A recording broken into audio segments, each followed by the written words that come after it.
Alors je reviens sur le travail lié à Aleph et Chine, qui relève de ce qu'on pourrait appeler la morphosémantique, c'est-à-dire que les langues seraient codées, et que, par exemple, si on utilise la lettre Aleph pour certains mots, et la lettre Chine pour d'autres mots, c'est sur la base d'une forme de dialectique, de dichotomie, et que, pas par hasard, que tel mot commencerait par un Chine, comporterait la lettre Chine, ou tel mot commencerait par un lettre Aleph, etc. Alors, j'ai déjà donné pas mal d'éléments. Je vais faire une petite synthèse provisoire, bien sûr. Par exemple, quand on prend en hébreu un et 2, un se dit Echad, avec un Aleph, et 2 se dit Shtaim, avec un Shin. Quand on prend Abraham et Sarah, Abraham commence par un Aleph, et Sarah commence par un Shin. Donc, voilà un certain nombre de points. Alors, d'autre part,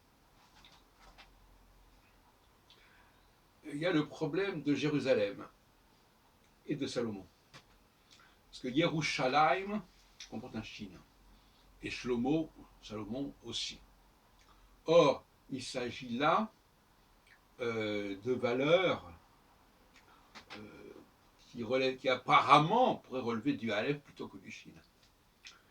Mais quand on y réfléchit bien, on s'aperçoit que la construction du temple par Salomon ne pouvait pas être bien vue par certains côtés, car elle ressemble de fort près à la construction de la tour de Babel. Et Dieu, le Dieu d'Israël, le Dieu des Juifs, n'encourage pas ce genre de construction comme on l'a vu pour la tour de Babel. Et quant au temple de Salomon, on sait aussi qu'il sera détruit à la fin du VIe siècle, avant notre ère. Ou si on préfère au début du siècle, au début du VIe siècle. Et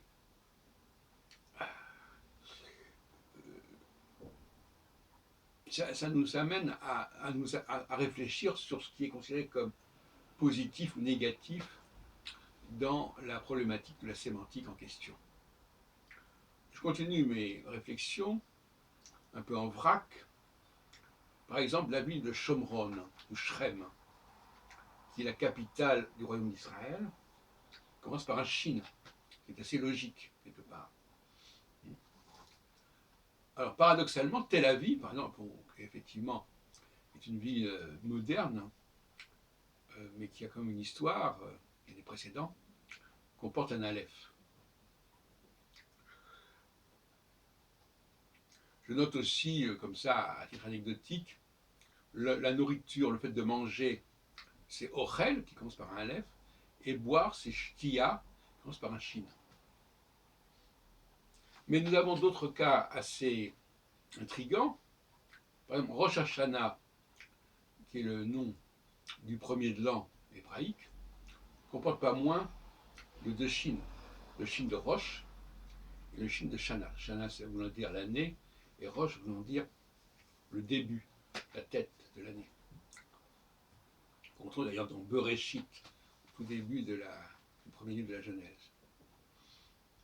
Pour revenir au début de la Genèse, Dieu créa, Elohim créa Hashamaim et Haaretz.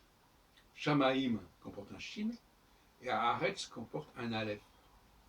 Et d'une certaine manière, le ciel tourne autour de la Terre, jusqu'à la conception copernicienne. Donc il y a quelque chose là de Shamaim, qui d'ailleurs qu'on retrouve dans Shemesh aussi, avec le double Shin. Ce sont les astres qui tournent autour de la Terre, qui elle n'a aucun Shin. Je rappelle également, en regardant mes notes, que Adonai est un des noms de Dieu, qui commence par un Aleph, est lu comme Hachem, le nom, donc un Shin. Donc il y a quelque chose de assez curieux dans tout ça. Qu'est-ce que je peux vous dire avant de terminer cette vidéo?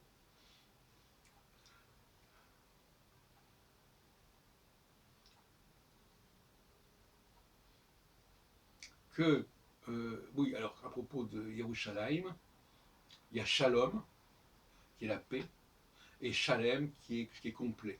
Voilà. Pourquoi est-ce que Shalom, qui est un des mots classiques de l'hébreu, correspondrait à un Shin?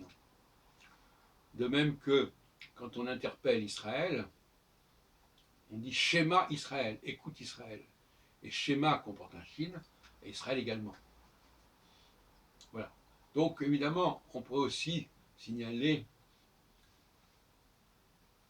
que la notion de Ein Sof, par exemple, l'infini, comporte un Aleph, Ein. Bon, qu'est-ce que ça peut vouloir dire? Je n'en sais rien vraiment. Mais on a là une piste qui me paraît intéressante et que je vais continuer à creuser.